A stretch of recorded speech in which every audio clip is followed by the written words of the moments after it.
Hello everyone, welcome back to today's video. तो guys this video is lecture number 5 और part 5। इससे पहले हम 4 वीडियो अपलोड कर चुके हैं Laplace equation in spherical symmetry in electrodynamics के ऊपर। अगर आप वो चारों वीडियो नहीं देखें तो डिस्क्रिप्शन में लिंक है। पहले तो मैं आपको यही बोलूँगा कि पहले वो 4 वीडियो आप देख लो ताकि आपको कंसेप्ट की अच्छी अंडरस्टैंडिंग आ जाए। तो अब तक जो हमने डिस्कस कर ली कि simple Laplace equation in spherical system क्या होता है, उसमें से पोटेंशियल की फॉर्म कैसे होता है एंड डिफरेंट डिफरेंट प्रॉब्लम्स के लिए हमको अप्रोच कैसे लेना है। एंड उसमें से हमने एक चीज़ आज जो ये वीडियो में डिस्कस करने वाले हैं कि orthogonality conditions of Legender polynomial को यूज करके हम कैसे वो प्रॉब्लम में और फर्दर प्रॉब्लम में प्रोसीड कर सकते हैं। एंड ऑर्थोगोनलिटी कंडीशन को समझने के लिए एक अच्छा वाला प्रॉब्लम में वाई के लिम से भी एक अच्छा वाला प्रॉब्लम लूँगा ताकि कोशिश यही रहेगा कि हम कंसेप्ट को बहुत अच्छी तरह से समझ पाए। ठीक है, फिर आज का वीडियो स्टार्ट करते हैं। पहले तो मैं स्टार्ट करता हूँ कि orthogonality conditions of Legender polynomial क्या होता है। ठीक है, तो जैसे कि हम सबको पता है कि लेजेंडर पॉलिनोमियल की ऑर्थोगोनलिटी कंडीशन मैंने पहले वीडियो में बताया था कि ये है P L X P L dash X D X is equal to 2/2l+1। जब कब होगा ये, जब L not L is equal to L dash है। एंड जीरो तब होगा जब L not is equal to L dash है।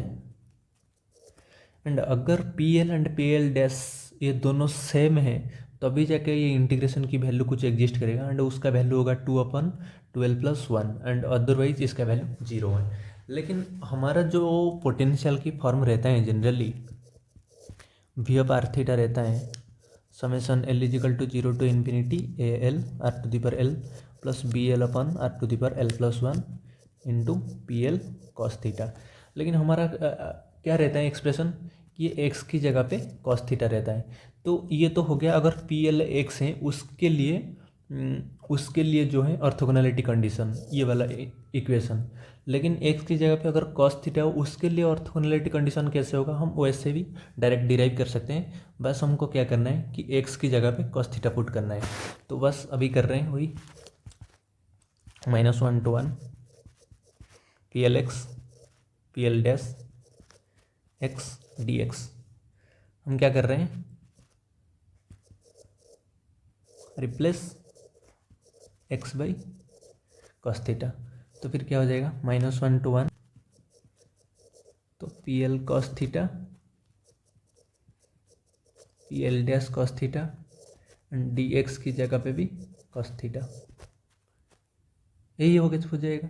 एंड अभी क्या करते हैं एंड ये जो लिमिट है ये कॉस थीटा की लिमिट है।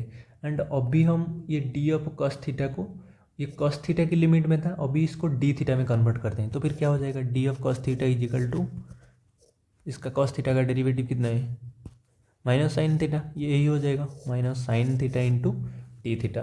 बस अभी इसको लेके इधर पुट करना है। एंड अगर ये कॉस थीटा के टर्म में था इसीलिए इसका इंटीग्रेशन का लिमिट था -1 to 1। अगर थीटा पे आ गया तो क्या हो जाएगा जब कॉस थीटा -1 था तब थीटा इजिकल टू कितना था, जब कॉस थीटा टेंड्स टू -1 था तब थीटा इजिकल टू पाई था। एंड जब कॉस थीटा टेंड्स टू 1 था 1 होगा तब थीटा टेंड्स टू कितना हो जाएगा 0 हो जाएगा। ये सबको पता है तो डायरेक्ट वही बिठाते हैं। फिर ये हो जाएगा theta pi to 0 P L cos theta P L dash cos theta D cos theta के जगह पे minus sine theta into D theta. अब ये हो गया। एंड अगर ये माइनस साइन में ये लिमिट में ऑब्जर्व कर लूँ तो ये लिमिट चेंज हो जाएगा पाई टू 0 क्या चेंज हो जाएगा 0 to पाई हो जाएगा P L cos theta P L dash cos theta sine theta D theta. तो अगर जो हमारा एक्स में था -1 to 1 P L dash X D x ये एक्स में लिखना जो है अगर हमको कॉस थीटा के टर्म पे यही ऑर्थोगोनलिटी सेम ऑर्थोगोनलिटी कंडीशन को लिखना है तो फिर कैसे हो जाएगा ये इंटीग्रेशन। तो ऐसे लिख सकते हैं 0 to पाई जो कि हमने डिराइव किया अभी cos theta P L dash cos theta sine theta D theta. I hope आपको समझ में आ गया। एंड इसकी वैल्यू कितना होता है 2/12 क्रोनिकल डेल्टा एल डैश। अगर एक टर्म में हम इसको लिखना चाहें, जब L is equal to L dash हो तो उसका वैल्यू ये हो जाएगा, एंड जब L not is equal to L dash हो तो इसका वैल्यू 0 हो जाएगा।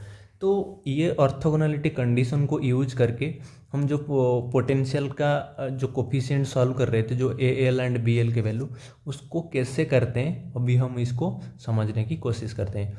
कुछ इसको समझने के लिए एक रेफरेंस सा प्रॉब्लम लेते हैं। मान लेते हैं कि जैसे हमको पोटेंशियल गिवन है at R equal to R पे V equal to V naught cos theta, ये हमको गिवन है। या फिर कोई सा भी arbitrary F of theta given है हमको, आर्बिटरी मान लेते हैं वी नॉट कॉस थीटा, ये पर्टिकुलर केस में कोई arbitrary F of theta given है at R equal to R पे।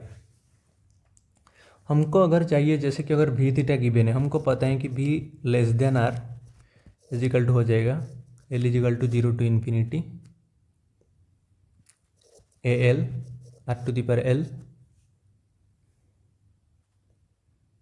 P L cos theta, and V greater than A हो जाएगा summation L is equal to 0 to infinity B L upon R to the power L plus 1 into P L cos theta. ये हमको पहले से पता है। And A potential at R equal to A is continuous and equal to potential at R equal to R. तो अगर मैं ये वाला कंडीशन पुट करूँ कि एफ ऑफ थीटा जो है एक at R equal to R है, तो summation L is equal to 0 to infinity A L, इधर क्या हो जाएगा, ये तो स्मॉल आर था। एट एफ ऑफ थीटा कब है, जब small R equal to capital R, मतलब एट सरफेस में R to the power L P L cos theta. अगर मान लेते हैं हम मुझे अभी इसमें निकलने के लिए मुझे अगर मान लेते हैं ए एल की वैल्यू बाहर के लिए, सॉरी अंदर के लिए, अंदर का पोटेंशियल के लिए सारे ए एल का वैल्यू चाहिए, एंड कौन सा ए एल का वैल्यू एग्जिस्ट कर रहे हैं या फिर कौन सा एल एग्जिस्ट कर रहे हैं, ये मुझे पहले पता करना पड़ेगा। एंड जैसे कि हमने प्रीवियस वीडियो में बताया है, अगर ये मान लेते इस पर्टिकुलर के लिए जैसे कॉस थीटा है, तो इसका कॉस थीटा का डिग्री 1 है, मतलब एल इजिकल टू 0 टू लेके मैक्सिमम एल इजिकल टू 1 तक प्रेजेंट हो सकता है। मतलब प्रेजेंट क्या क्या हो सकता है, A0 and A1, common sense हम ये बता सकते हैं कि A0 एंड A1 प्रेजेंट हो सकता है। L is equal to 1 to afterwards there will be the coefficient will be 0, ठीक है। एंड इसको तो हम एक जैसे प्रीवियस वीडियो में निकलते थे, इसको कोफिशिएंट मैचिंग करके निकलते थे। लेकिन अभी क्या करेंगे कि ये जो ऑर्थोगोनैलिटी कंडीशन हमने रिसेंटली पढ़ा, इसको यूज करके करने की कोशिश करते हैं। फिर कैसे होगा देखते हैं कि ऑर्थोगोनैलिटी कंडीशन मान लेते हैं कि इधर मैं ऐसे एक एक्सप्रेशन पहले लिख रहा हूँ, बाद में समझाता हूँ ऐसे क्यों लिखा मैंने, कि एफ ऑफ थीटा दोनों साइड मल्टीप्लाई करते हैं P L dash cos theta sine theta D theta, ये टर्म में भी यही मल्टीप्लाई करते हैं कि 0 to pi summation L is equal to 0 to infinity A L R to the power L P L cos theta. पहले तो ये था ही, अभी क्या करते हैं, क्या मल्टीप्लाई किए, P L dash cos theta sine theta D theta. ये मैंने अभी दोनों साइड यही मल्टीप्लाई कर लिया, ठीक है। तो इसको पहले एक्सपेंड करते हैं, दैट सिंप्लाइज क्या हो जाएगा,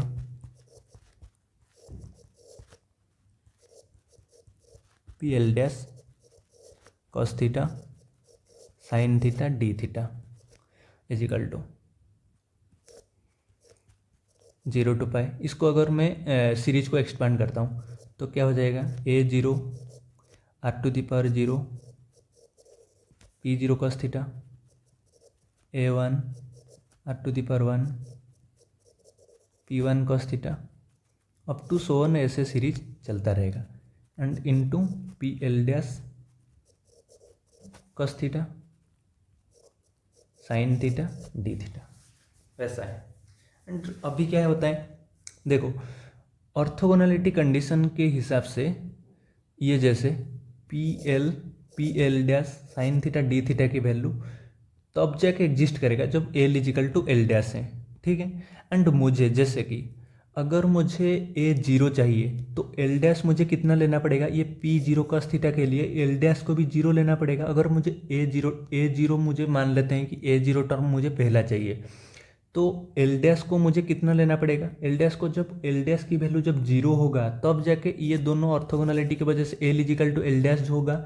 एंड ये इंटीग्रेशन की वैल्यू सिर्फ ये वाला ये जो सीरीज का ये वाला एंड ये वाला इंटीग्रेशन की वैल्यू एग्जिस्ट करेगा। लेकिन जब इसको एल डैश मान लो जीरो है तो one and zero L not is equal to L dash इसके लिए भी जीरो है, टू है टू एंड जीरो ये दोनों भी L not is equal to L dash इसके लिए भी जीरो है। तो सिर्फ ये जो इंटीग्रेशन बचेगा सिर्फ इसके लिए ही बचेगा, ए जीरो टर्म ही बचेगा, बाकी सारा वाला कोफिशिएंट जीरो हो जाएगा। तो बस सेम होगा। तो अगर इसमें से जो इधर का स्टेप में सिर्फ इसमें से कौन सा कोफिशिएंट लेगा जहाँ पे L is equal to L dash है, एंड इसमें से जैसे कि एल वेरी कर रहे हैं जीरो टू इन्फिनिटी, मतलब तो एक तो पर्टिकुलर सा वैल्यू होगा जहाँ पे एल इजिकल टू ये जो एल डैश हमने चूज किया है उसके बराबर होगा, सिर्फ उसी वाला कोफिशिएंट बचेगा। तो फिर हम वैसे ही करते हैं नेक्स्ट स्टेप में, वही लिख रहा हूँ कि zero to pi F of theta P L dash cos theta sine theta D theta. And इसमें से सिर्फ हमारा क्या बचा, मैंने बोला जीरो टू पाई, इसमें से सिर्फ वही वाला टर्म बचेगा जिसमें A L is equal to L dash, मतलब बाहर वाला के साथ जो इक्वल होगा A L dash R to the power L dash P L dash cos theta P L dash cos theta sine theta D theta, ठीक है। देखो ये दोनों तो अभी कांस्टेंट है, बाहर आ जाएगा, that simplifies zero to pi F of theta P L dash cos theta sine theta D theta is equal to A L dash R to the power L dash zero to pi P L dash cos theta P L dash cos theta sine theta D theta, यही हो गया। And इसका value हमको कितना पता है, ये L dash and दोनों इक्वल हो गया तो कितना था, two upon two L dash plus one हो जाएगा, दैट सिंप्लाइज सेम हो जाएगा zero to pi F of theta P L dash cos theta sine theta D theta equal to A L dash R to the power L dash into integration का value कितना हो जाएगा, two upon two L dash plus one, क्योंकि ये जो देखो ये जो एल डैश हमने दोनों साइड से मल्टीप्लाई कर दिया था, ये जो एल डैश सिर्फ वही एल को चूज किया जिस पे ये L is equal to L dash है, मतलब ये सिर्फ वही वाला कोफिशिएंट को निकाल के लाया वो सारे में से, मतलब ए जीरो से A one A two A three A four A seven वैसे ए इन्फिनिटी तक सिर्फ वही वाला कोफिशिएंट को निकाल के लाया जिसको हमको चाहिए। एंड ये एल डैश तो हम चूज कर सकते हैं कि कौन सा एल डैश लेना है, कि पी जीरो लेना है, कि पी वन लेना है, कि पी टू लेना है, वो तो हमारे हाथ में है, वो हम चूज कर सकते हैं। तो सिर्फ ये जो इंटीग्रेशन हम सिर्फ इसीलिए ही किए थे। तो इधर ए एल डैश का वैल्यू कितना हो जाएगा, फिर A L dash is equal to ये साइड आ जाएगा two L dash plus one upon two R to the power L dash into zero to pi F of theta P L dash cos theta sine theta D theta. बस ये अभी क्या हो गया हमारा कि एल डैश की value हो गया, सॉरी ए एल डैश की वैल्यू हो गया। तो इधर मैं ये ए एल डैश की जैसे वैल्यू है तो एल डैश तो इधर डमी इंडेक्स है, तो एल डैश को भी तो मैं एल भी लिख सकता हूँ।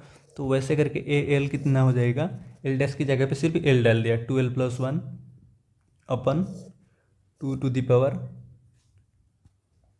वैसे ये जैसे हमने फोरियर सीरीज में किया था ना, Fourier series and Fourier series में बिल्कुल वैसे ही तो किया था फोरियर कोफिशिएंट निकालने के लिए। बस ये ऑर्थोगोनैलिटी कंडीशन बिल्कुल एग्जैक्ट सेम तरीके की हैं, two R to the power L into zero to pi F of theta ये एफ ऑफ थीटा है जो सरफेस में जो पोटेंशियल प्रेजेंट है उसका अगर कुछ भी फंक्शन हो सकता है, बस इसीलिए दिया है cos theta sine theta D theta. ये हो गया हमारा ए एल, मतलब किसी भी ए एल चाहिए, मतलब मुझे अगर वो जो एक पर्टिकुलर पोटेंशियल के लिए मुझे अगर ए जीरो चाहिए तो एल के जगह पे जीरो पुट करूँगा, ए जीरो की वैल्यू आ जाएगा। एल ए वन चाहिए तो एल की जगह पे वन पुट करूँगा, ए वन की वैल्यू आ जाएगा। एंड अगर मुझे जैसे कि पता है अगर एक बार कोफिशिएंट आ गया तो जैसे हमने प्रीवियस वीडियो में किया था तो आराम से हम कोफिशिएंट निकाल सकते हैं। तो ये हो गया कि ऑर्थोगोनैलिटी कंडीशन यूज करके हम कैसे निकाल सकते हैं। एंड सेम ऑल्सो होल्ड, जैसे कि हमने निकाला था, मान लो वैसे ये तो अंदर के लिए था, आर लेस देन ए के लिए हमको ए एल की ज़रूरत पड़ेगी। एंड जैसे कि आर ग्रेटर देन ए के लिए हमको क्या देगा कि एफ ऑफ थीटा जो होगा summation L is equal to zero to infinity B L upon R to the power L plus one P L cos theta हो जाएगा, जैसे हमको पता है। दैट सिंप्लाइज जैसे कि सेम होगा zero to pi F of theta P L dash cos theta zero to pi summation L is equal to zero to infinity B L upon R to the power L plus one. इधर तो R equal to R equal to R होगा ना, ये F of theta कहाँ पे given होगा, at R equal to R ही होगा कि सरफेस में पी एल कॉस थीटा। तो पहले से था क्या मल्टीप्लाई कर रहे हैं P L dash cos theta sine theta D theta. तो फिर इसका वैल्यू कितना हो जाएगा same P L dash cos theta. तो ये सिर्फ ये तो कांस्टेंट है B L upon L is equal to L dash term ही सिर्फ बाहर आएगा जैसे हमने प्रीवियसली बताया था। तो ये हो जाएगा L dash plus one and इसका वैल्यू फिर कितना हो जाएगा टू एल डैश सॉरी सिर्फ two upon two L dash plus one हो जाएगा, क्योंकि जहाँ पे L is equal to L dash होगा ऑर्थोगोनैलिटी कंडीशन अप्लाई हो जाएगा एंड यही वैल्यू हो जाएगा। दैट्स इम्प्लाइज बी एल की वैल्यू फिर कितना हो जाएगा बी एल डैश की वैल्यू कि two L dash plus one into R to the power L dash plus one upon two into zero to pi F of theta P L dash cos theta and इधर sine theta D theta भी तो है, इधर sine theta D theta. ठीक है, अभी that's mean as L dash is dummy index तो L dash को एल से भी रिप्लेस कर सकते हैं, तो बी एल हो जाएगा हमारा 12 plus one into R to the power L plus one upon two zero to pi F of theta P L cos theta sine theta into D theta. ये हो गया हमारा बी एल की value. अगर बाहर के लिए चाहे तो हमको बी एल की वैल्यू चाहिए होगा एंड अंदर के लिए चाहे तो हमको ए एल की वैल्यू चाहिए होगा। एंड वैसे भी एंड ए एल केस क्या निकाला था हमने इधर ऊपर 12 plus one upon two to the power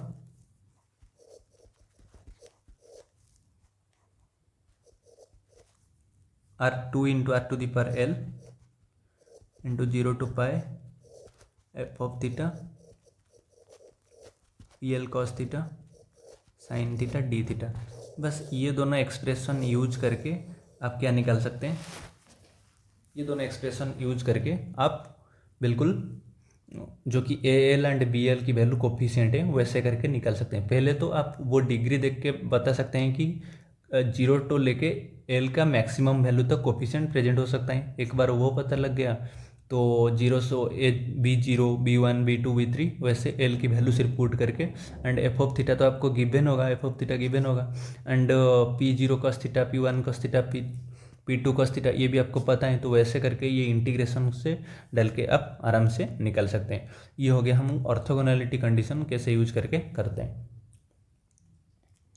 अब भी क्या करते हैं हम किससे एक इसको और अच्छे से समझने के लिए कुछ हम एक वाई के लिम का प्रॉब्लम लेते हैं। ठीक है, तो प्रॉब्लम ये जो है वाइकेलिम का एक प्रॉब्लम है जिसका प्रॉब्लम नंबर 1070 आप देख सकते हैं। तो क्वेश्चंस कुछ इस तरह से हैं।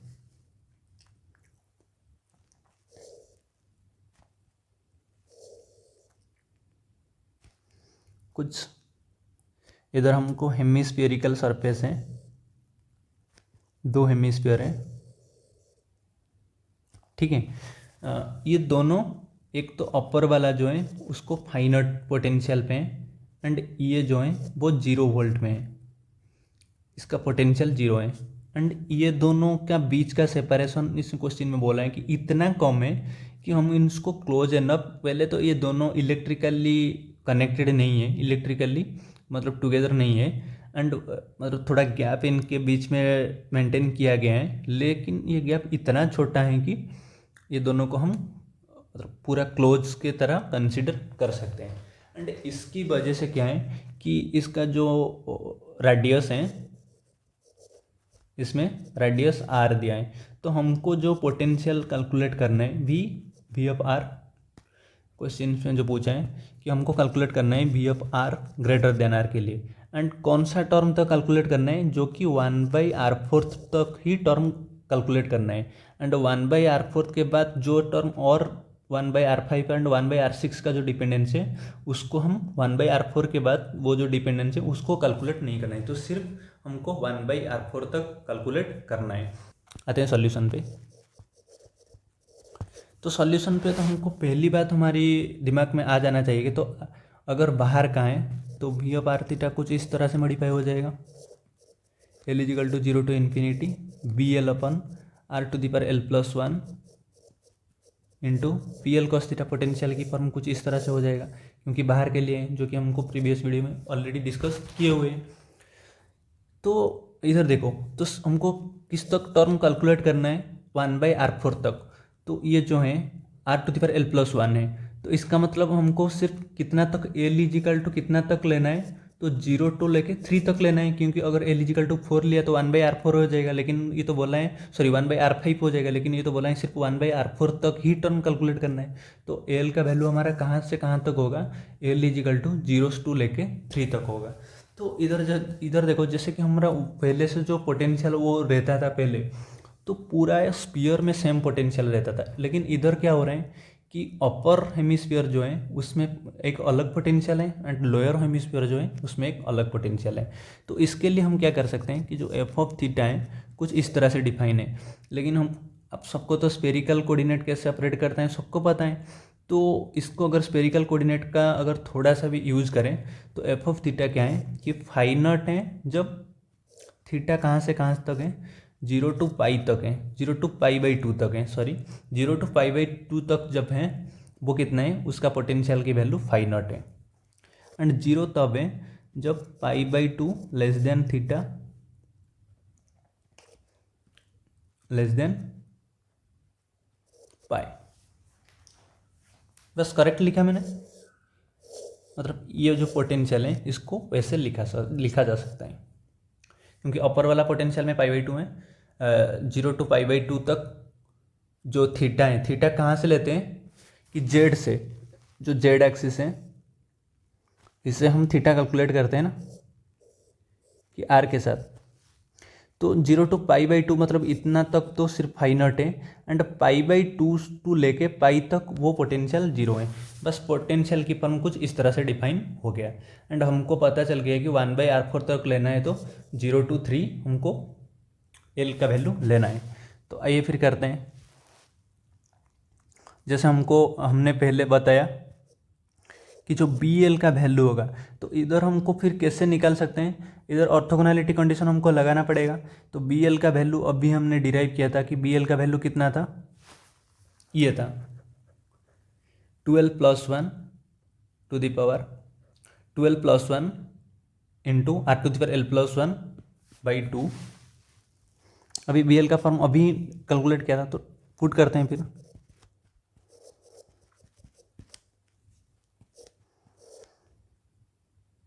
12 + 1 into R to the power L plus 1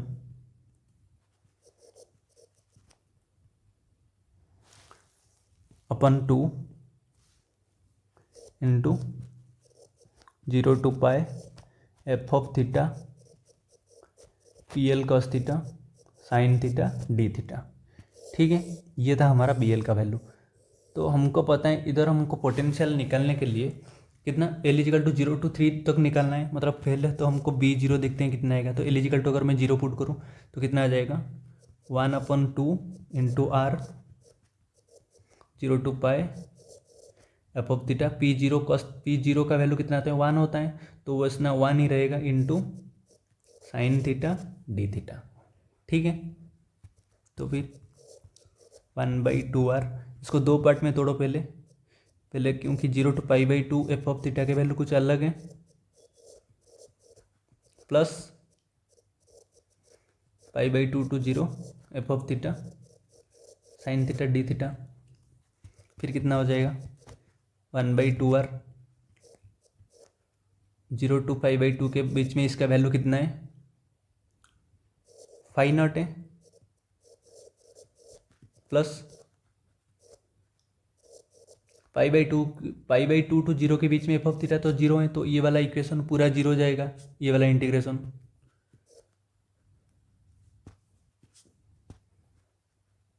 वही है बस 1/2 आर।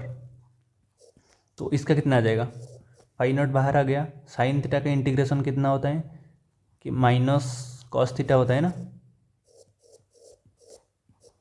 0 to π/2 माइनस आ गया बाहर, is equal to minus 5/0 r/2 cos π/2 कितना होता है 0 एंड कॉस 0 कितना होता है -1, तो इजिकल टू कितना आ जाएगा 5/0 r/2।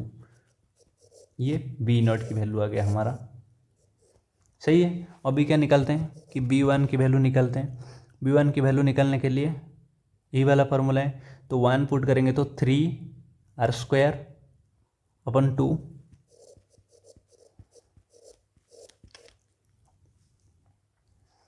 0 to pi F of theta into b1 के लिए p1 cos theta sine theta D theta. तो इजिकल टू फिर कितना हो जाएगा 3r²/2 0 to pi F of theta p1 cos theta का वैल्यू कितना होता है cos theta sine theta into D theta. फिर कितना हो जाएगा 3r²/2, इसको तोड़ते हैं पहले 0 to π/2 F of theta cos theta into sine theta into D theta plus π/2 to 0 के बीच में तो इसका वैल्यू 0 ही है, तो कुछ पुट करने का ज़रूरत ही नहीं है। 3r²/2, तो इसका वैल्यू कितना हो जाएगा एफ ऑफ थीटा का वैल्यू कितना है 0 to π/2 के बीच में 5/0,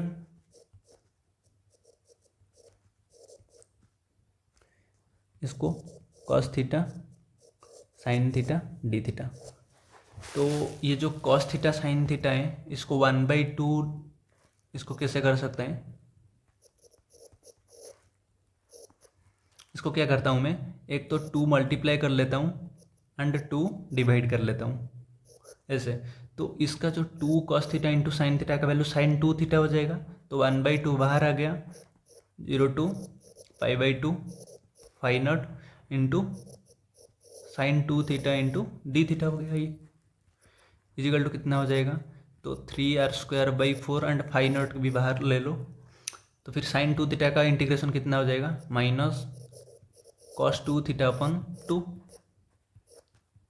0 to π/2, यही हो जाएगा।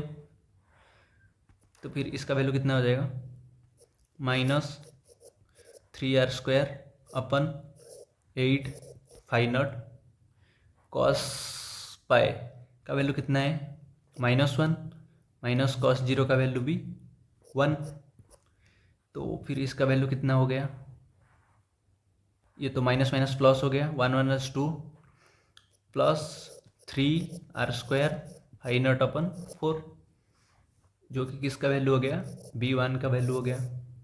एक तो B0 मिल गया, B1 मिल गया, वैसे करके हमको B2 भी मिल जाएगा। 12 + 1 मतलब 5, r⁴ 2 + 1 3/2, 0 to pi.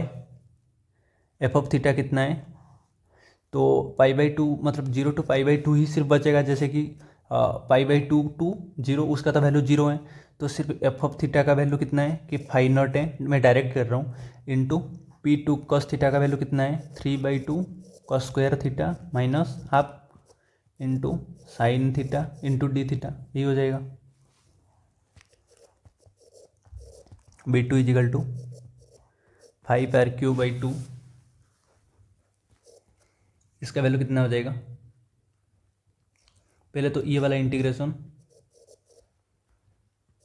φ0 into 3/2 cos² theta sine theta D theta plus 0 to π/2, sorry plus तो नहीं माइनस है क्योंकि माइनस हाफ है, -1/2 साइन थीटा डी थीटा, ये हो गया। तो फिर करते हैं 5r³/2, इसका वैल्यू कितना हो जाएगा इंटू φ0, अगर मैंने cos थीटा को t ले लूँ, that सिम्प्लाइज minus sine theta into D theta = dt हो जाएगा, एंड माइनस साइन अगर इधर ऑब्जर्व हो गया तो कितना हो जाएगा, ये लिमिट हो जाएगा π/2 to 0, 3/2 ऐसे ही है, एंड cos थीटा के जगह पे मैं कितना पुट कर दूंगा t² sign theta D theta के जगह पे dt, एंड इसमें देखो जैसे कि साइन थीटा जब 0 होगा, साइन थीटा जब 0 होगा तब थीटा का वैल्यू कितना होगा, सॉरी जब थीटा 0 होगा टी का वैल्यू कितना होगा 1 होगा, तो ये कितना था 1 to 0 था, तो इसको जो वैल्यू नेगेटिव साइन की वजह से 0 to 1 हो जाएगा, ये माइनस, आई थिंक आपको समझ में आया है, 1/2, तो इसका वैल्यू कितना हो जाएगा cos थीटा का वैल्यू, साइन थीटा का इंटीग्रेशन हो जाएगा cos theta minus cos theta, तो एक माइनस बाहर है तो ये प्लस हो जाएगा, तो cos थीटा के जगह पे इधर कितना हो जाएगा 0 to π/2, ठीक है। 5r³/2 φ0 इंटू 3/2 इंटू इसका कितना हो जाएगा TQ/3, 0 to 1 plus 1/2 into cos π/2 का तो वैल्यू होता है 0, -1 का वैल्यू होता है 0 का, cos 0 का वैल्यू होता है 1, तो कितना हो जाएगा 5r³/2, तो φ0 दोनों के लिए ही है ना, φ0 को भी बाहर ले लो इधर से,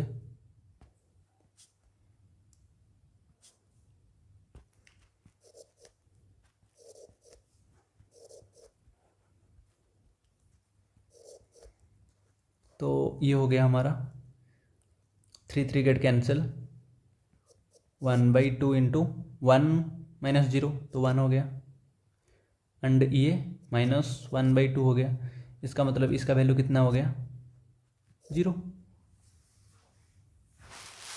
ये है ना 1/2 - 1/2, दैट सिम्प्लाइज जो B2 की जो वैल्यू है वो 0 हो गया हमारा। B3 कितना हो गया कि 3 की जगह पे 7 into r⁴ 3 + 1 4/2 0 to pi F of theta, तो 0 to पाई तो मतलब 0 to π/2 ही सिर्फ लेना है, क्योंकि π/2 के बाद π/2 to पाई तो वो 0 है, तो B3 के वैल्यू कितना हो जाएगा 5/2 cos³ थीटा माइनस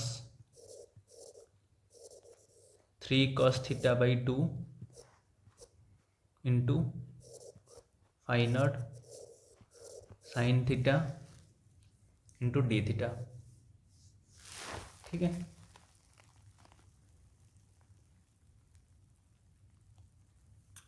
ठीक है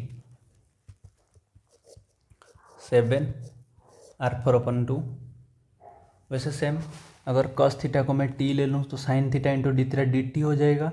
एंड cos थीटा का लिमिट था कितना कि 1 to 0 था, एंड ये नेगेटिव की वजह से कितना हो जाएगा 0 to 1 हो जाएगा। तो इधर हो गया 0 to 1, एंड इधर 5/2 प्रेजेंट है, एंड इधर 5 भी है ना, तो 5 बाहर ले लो बस 5/2। एंड cos क्यू थीटा का कितना हो जाएगा ये T Q into D T, अगर टी ले लूँ। वैसे सेम है ये भी, माइनस 0 to 1 3/2 बाहर, cos थीटा तो मतलब टी डी टी हो जाएगा। तो फिर क्या हो जाएगा 7r4/2 5/2, इसका तो t 4/4 हो जाएगा, मतलब 1/4 माइनस 3/2 इंटू t² हो जाएगा, मतलब 1/2।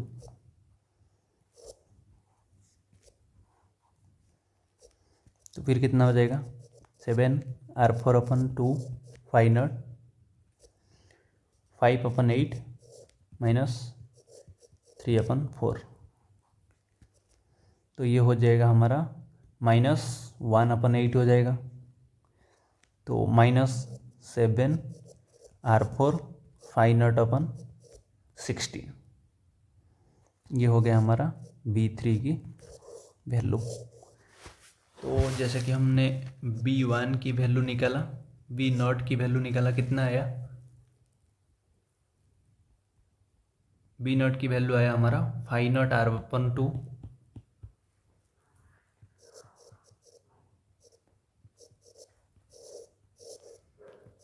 b1 की वैल्यू हमने कितना निकाला 3r² 5/4,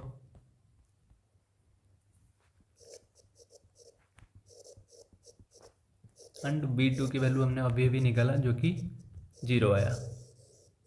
ठीक है, तो अब हमारा जो भी कोफिशिएंट है b0 b1 b2 b3, ये सारा कोफिशिएंट हमारा आ गया।